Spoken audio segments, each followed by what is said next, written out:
These are the foods that you should never eat for breakfast, and unfortunately, you're probably eating them every day.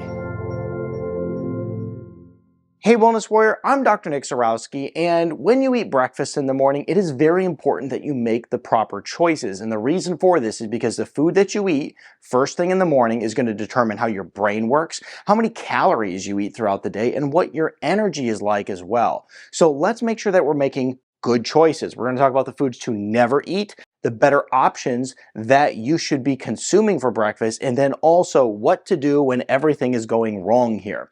Well, let's first dive into the first food, and the very first food you should not eat for breakfast is going to be bagels. When you look at bagels, we're talking genetically modified grains, we're talking very low nutritional quality, and when you don't eat proper nutrition, you are going to be hungry all day because you're starving your body of the things it actually needs. And so bagels are not a good breakfast food. Now let's talk about the next breakfast foods you should never eat, and that is going to be toast. When I grew up, toast was a big part of breakfast foods, and still if you go out to pretty much any breakfast restaurant today, you're going to be able to get a full meal with a side of toast and a big stack of jelly that's full of high fructose corn syrup. This is a huge way of spiking your blood sugar, and as a result of that, you're not going to feel so good. You'll have a little bit of an energy burst with breakfast, but then after that, you crash and you feel terrible for many hours to come. So we want to avoid the toast. What's next on our list for the breakfast foods you should never eat? Well, that's going to be cereal. I mean, you talk about a breakfast that has no nutritional quality, excessive amounts of sugar. I mean, quite frankly, many of the cereals on the market today that most kids and adults are eating is probably hardly able to be even categorized as real food. I mean, it's a bunch of grains, genetically modified, no nutrients, loaded with sugars, artificial flavorings and dyes and every other terrible thing. I mean, it's bad stuff. So we want to avoid cereal for breakfast. Now, this next food that we should never eat for breakfast is going to be donuts. I mean, I can't believe this is even considered a breakfast food at all. I mean, we're talking fried seed oils, we're talking sugar, we're talking zero nutrition dough. So, I mean, nothing here of quality at all. And this is something that's very common. I remember going to a friend's house growing up and it's like, oh, great, this is amazing. We get to have donuts for breakfast. And of course, once again, no nutritional quality. Let's dive into our next one here. And this is going to be muffins, which is also pretty terrible. I know that there are some ways that you can go and make some healthier breakfast muffins that does exist. However, in general, when you look at the muffins out there in the average supermarket, you're going to want to stay away from it. And then waffles and pancakes. Okay, this is another food that's not great. It's just a very large high carb meal. And what happens is when you have all of this sugar and all of this carbs for breakfast, it is going to crash your energy. So what does the average person do who eats all of this for breakfast? Oh man, they dump the caffeine on because they have no energy at this point, just dead in the water, and they dump the caffeine on multiple cups in order to try to get themselves energized again because their body is so sluggish from eating these foods. Now here's the key.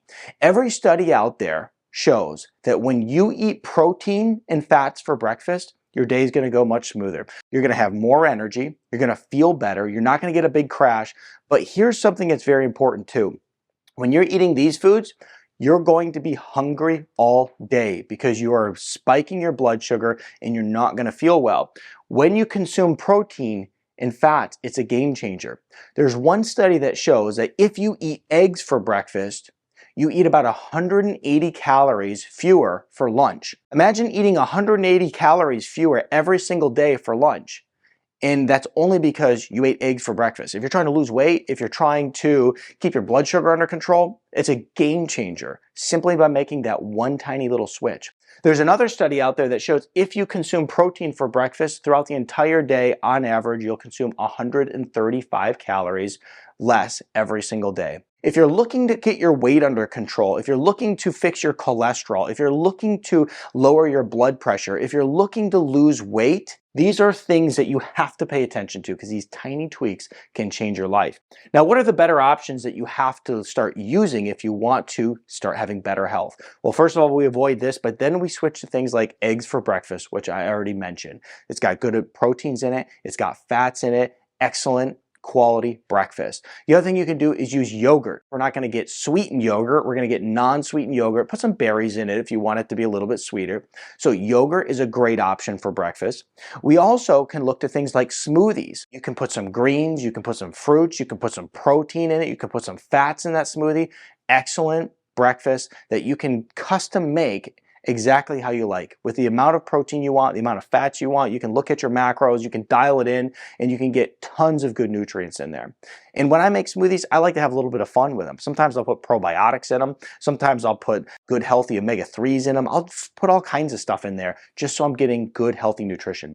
Another good option is just a simplified protein shake. You cannot go wrong with a good protein shake that's going to fill you up and help you feel better.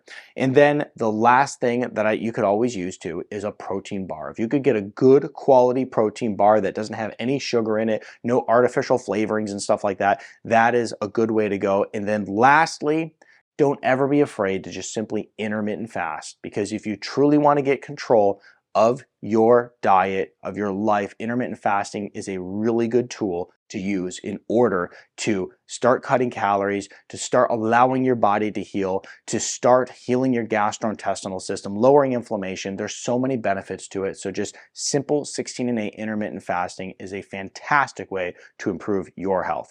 So if you skip breakfast altogether, that's not a bad option. If you're going to eat breakfast, make sure you're consuming some of the ones that I mentioned and avoiding these right here. I'm Dr. Nick Zyrowski, and if you enjoyed this video, watch this one next.